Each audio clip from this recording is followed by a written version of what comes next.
in-depth, and every conversation explores the art of thinking beyond the obvious. And today I have my special guest.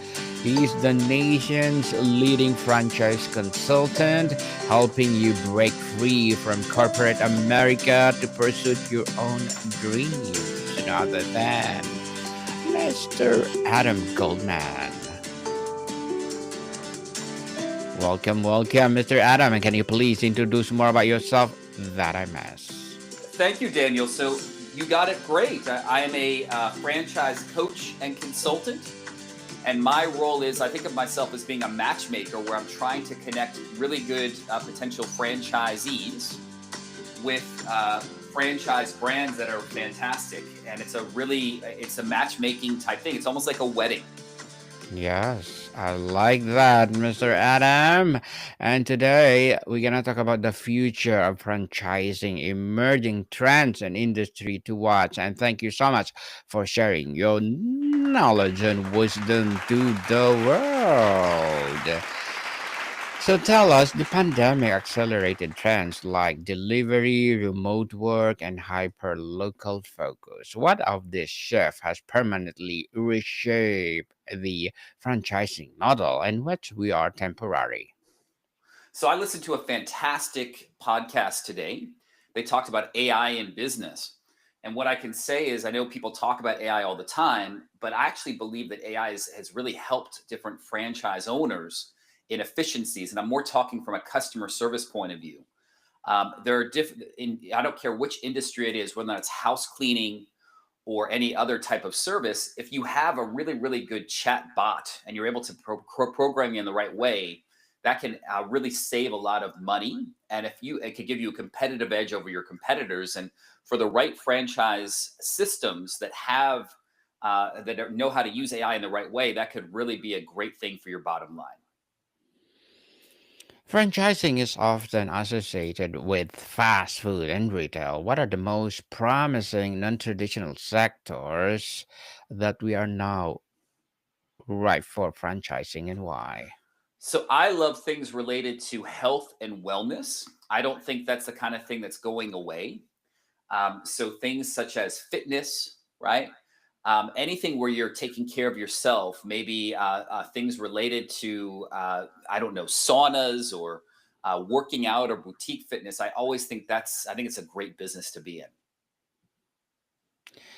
And tell us how technology like AI or data analytics and automation changing the day-to-day operation of franchisees, and what should a potential franchisee look for on a franchisor's tech stack? So important, right? I mean, with all these things going on, as I mentioned earlier, things like the chat box, things related to customer service. I know of some franchisees that literally don't have to do any customer service or booking of calls. It's all done in a centralized call center where people go ahead and book a time and they just kind of get the appointment. I would argue that AI if it's used correctly, could be a real big boon for your business.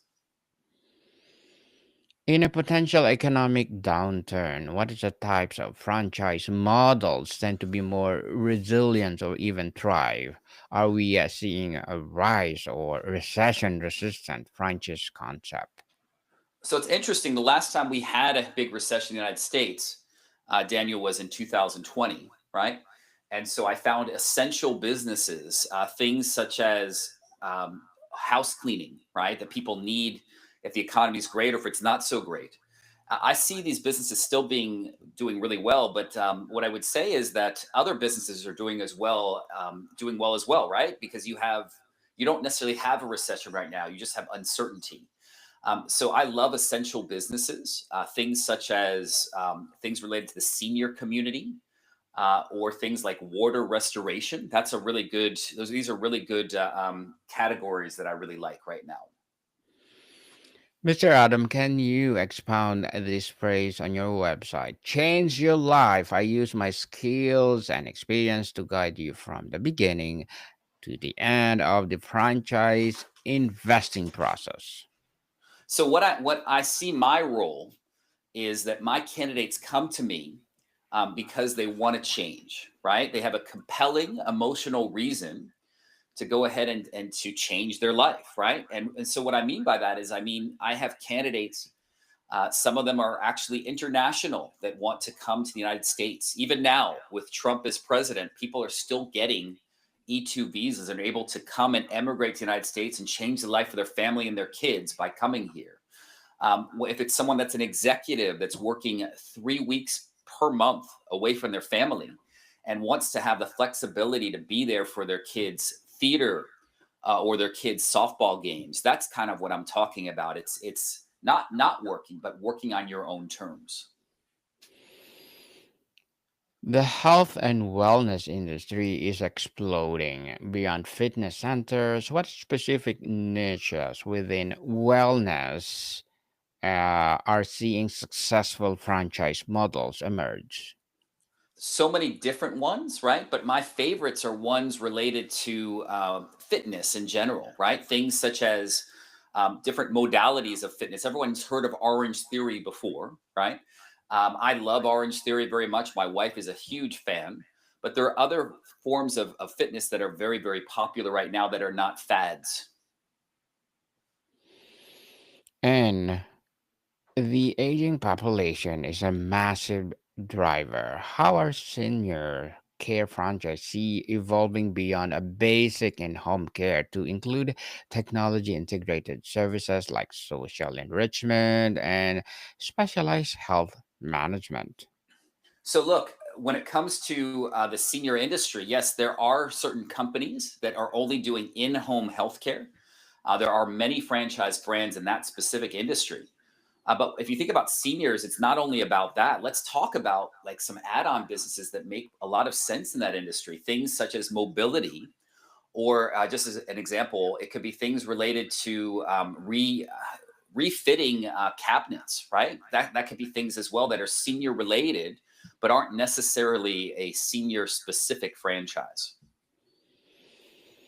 Mr. Adam, consumers are increasingly value driven. Are we seeing legitimate franchise opportunities built around sustainability and eco friendliness? And is there a consumer demand to support them? That's a great question. It depends on which market you're in. Certain places in the United States are more green than others, right? I remember going to Hawaii. I was kind of surprised that I couldn't even get a plastic bag. It's not possible on the island. They won't even give it to you if you pay money for it. It's illegal. But what I would say is this: that there are certain things related to health or to green that are just kind of non-negotiable. And one of those things that is very interesting besides HVAC is I've actually seen air quality franchises, which is fascinating to me. The pet industry continues to grow. What are the next generation pet service franchise moving beyond grooming and boarding into areas like pet tech, insurance, or specialized wellness? So, look, I've actually even heard. I don't know if this is. I haven't seen this yet, but there is pet death care related businesses that actually there's a demand for that, right?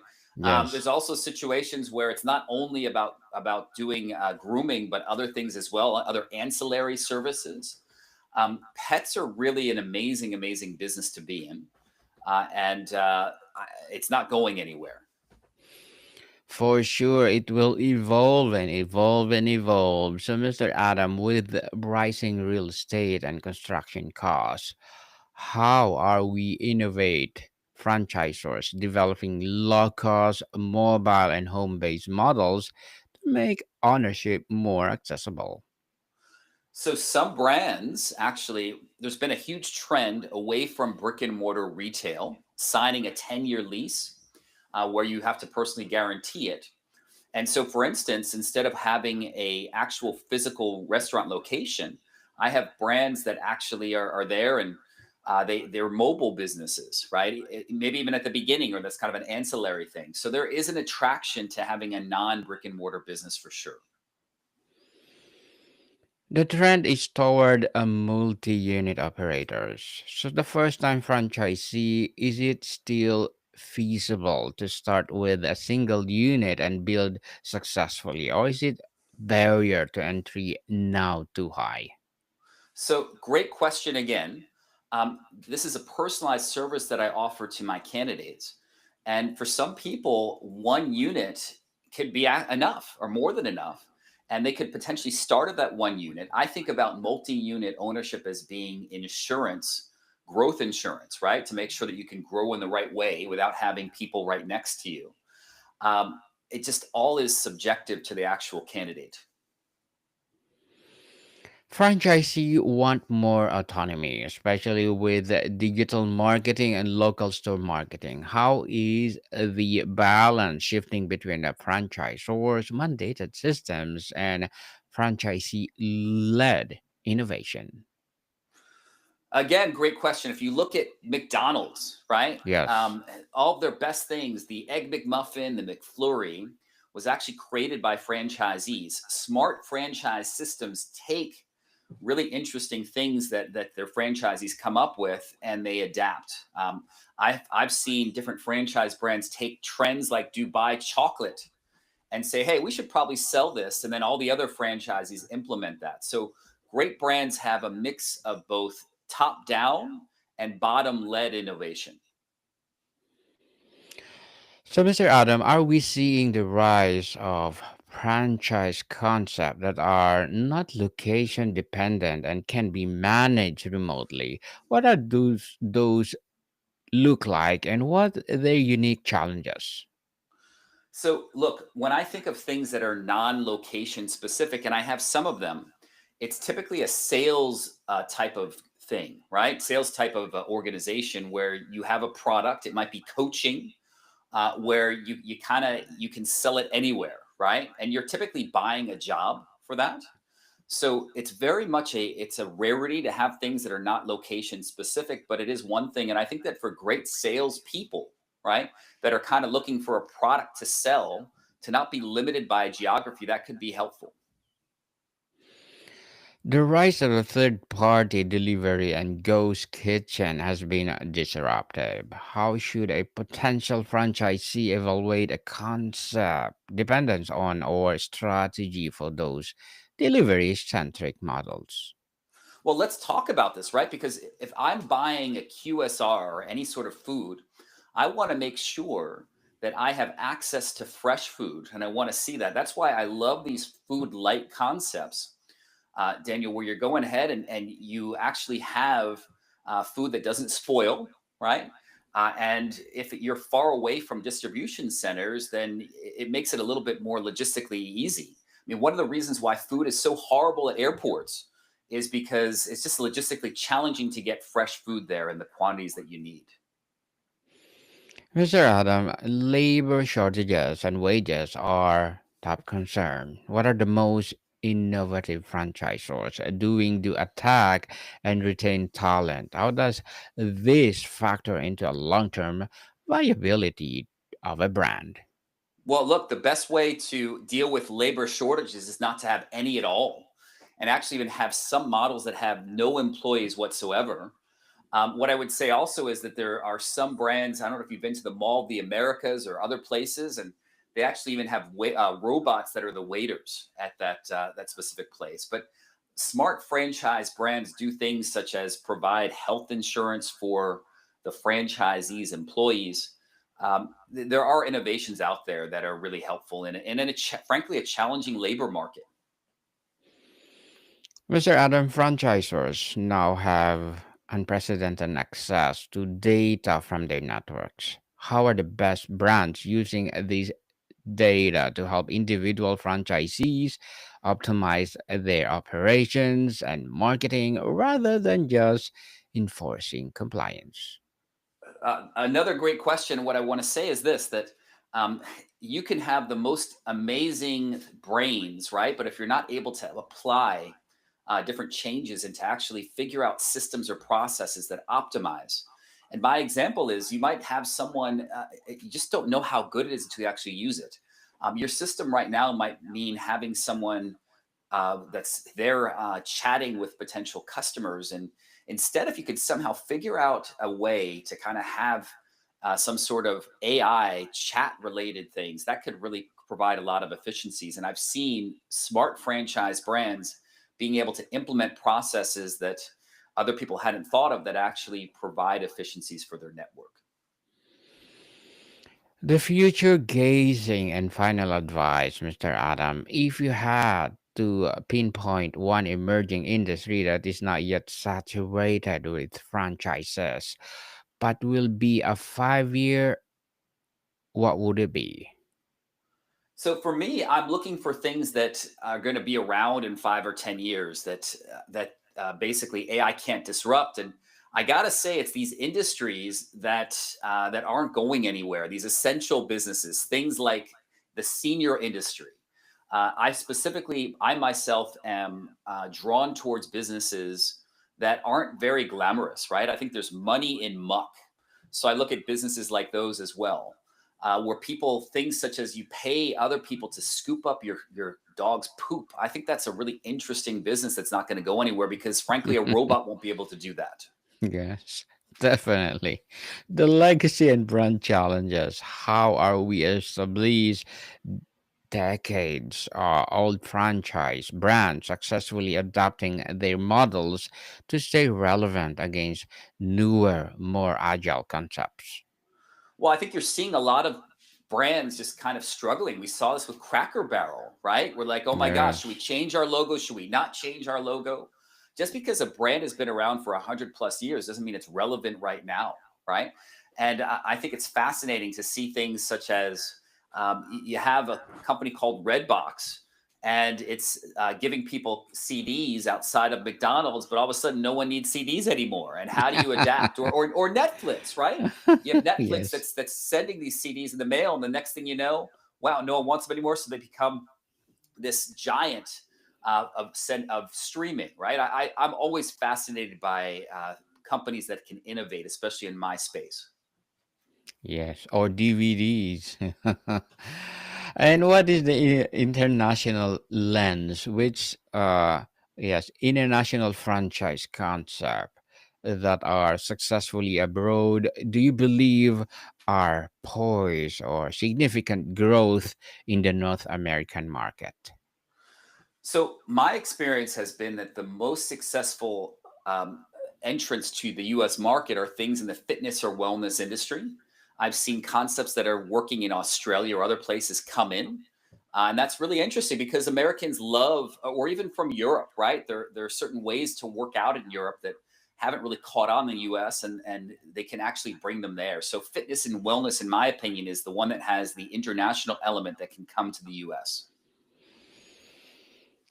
And Mr. Adam, with all the exciting trends, what is the common hype trap or overpromised trend that potentially franchisees should be wary of?